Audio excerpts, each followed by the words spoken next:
కీర్తనల గ్రంథం 26వ అధ్యాయం. మొదటి వచనం చదువుకుందాం.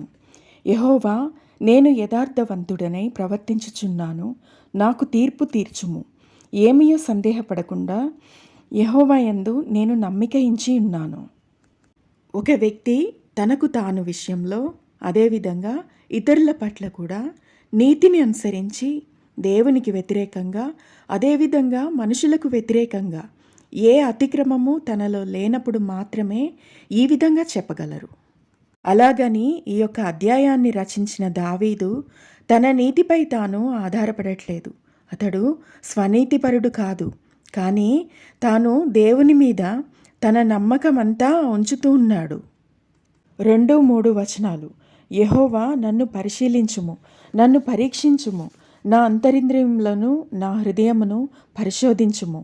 నీ కృప నా కన్నుల ఎదుట ఉంచుకొని ఉన్నాను, నీ సత్యమును అనుసరించి నడుచుకొనుచున్నాను. అంటే దావీదు తన జీవితం అంతటి పట్ల దేవునికి యాక్సెస్ ఇస్తున్నాడు. ఎందుకు? దేవునికి నీ జీవితంపై అధికారం చూపించడానికి నీ పర్మిషన్ కావాలా ఆయనకి? అంటే ఖచ్చితంగా దేవుడు ఒక మనిషి జీవితంలో ఆ వ్యక్తి పర్మిషన్తో మాత్రమే నివసిస్తాడు, తన క్రియలు జరిగిస్తాడు. తన హృదయాన్ని పరిశీలించమని దేవునికి అతను చెప్తూ ఉన్నాడు. అంటే దేవుడు హృదయాలను పరిశోధించి పరీక్షిస్తాడు. ఎవరి హృదయాలను పరీక్షిస్తాడంటే ఆయనను తన జీవితంలోనికి ఆహ్వానించిన వారి యొక్క హృదయాలను మాత్రమే ఆయన పరిశోధిస్తాడు. మరి ఆ యొక్క హృదయాలలో నివసిస్తాడు, పరీక్షిస్తాడు తన హృదయం అంతటిని. అందులో ఆయనకు వ్యతిరేకమైనవి ఏమైనా ఉంటే అటువంటి హృదయంలో దేవుడు నివసించలేడు. 4-5 వచనాలు. పనికి మాలిన వారితో నేను సాంగత్యం చెయ్యను, వేషధారులతో పొందు చెయ్యను, దుష్టుల సంగము నాకు అసహ్యము, భక్తిహీనులతో సాంగత్యము చెయ్యను. దేవుని హృదయానికి ఎంతో ఇష్టడుగా ఉన్న దావీదు మనుషులలో ఇటువంటి వారిని అవాయిడ్ చేయమని మనకు కూడా ఈ రోజున చెప్తూ ఉన్నాడు.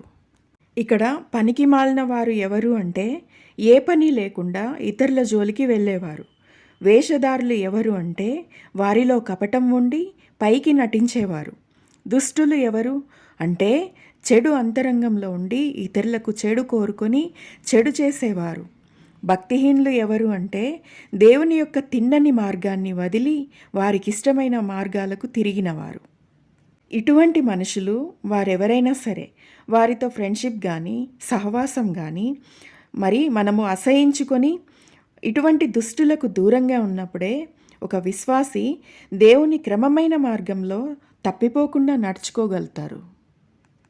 6-7 వచనాలు.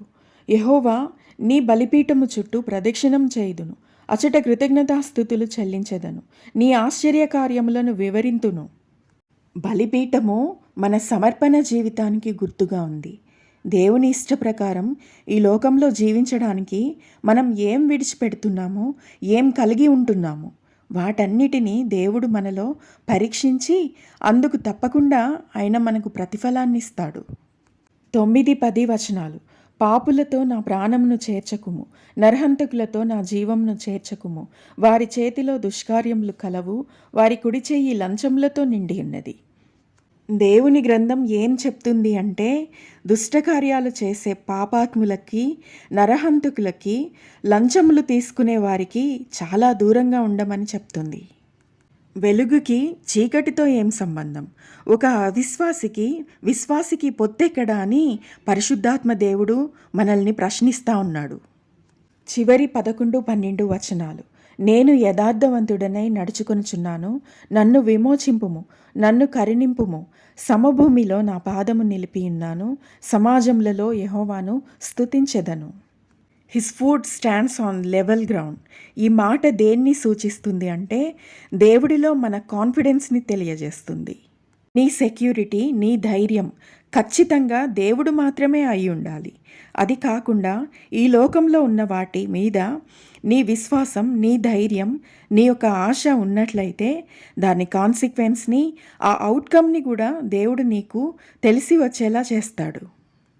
కాబట్టి సమభూమిలో మన పాదాలు నిలిపి ఉంచి సమాజంలో దేవుణ్ణి ఘనపరిచే వారంగా మనల్ని పరిశుద్ధాత్మ దేవుడు సిద్ధపరచునుగాక.